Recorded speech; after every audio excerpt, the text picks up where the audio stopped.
මේ දැක්වෙන්නේ ලංකාවේ සිට කිලෝමීටර් 1500 සිට 2000ක් පමණ දුරකින් ලංකාවට ගිනිකොර දිශාවෙන් පිහිටා ඇති අඩුපීඩන තත්ත්වයක්.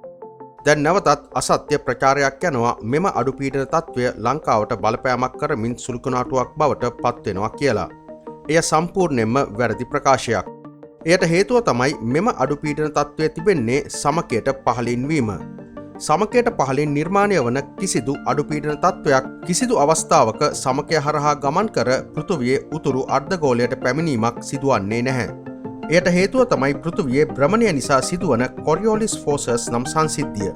එම කොරියෝලිස් ෆෝසස් නිසා උතුරු අර්ධගෝලය තුළ ඇතිවන සුලිකුණාටුවක් වාමාවර්තවද දකුණු අර්ධගෝලය තුළ ඇතිවන සුලිකුණාටුවක් දක්ෂිණාවර්තවද භ්‍රමණය වීම සිදුවනවා. මේ ආකාරයට භ්‍රමණ දිශාවන් වෙනස් වන නිසා කිසිදු අවස්ථාවක කිසිදු සුළුකුණාටුවක් එක් අර්ධගෝලයක සිට අනෙක් අර්ධගෝලයට ගමන් කිරීම සිදුවන්නේ නැහැ.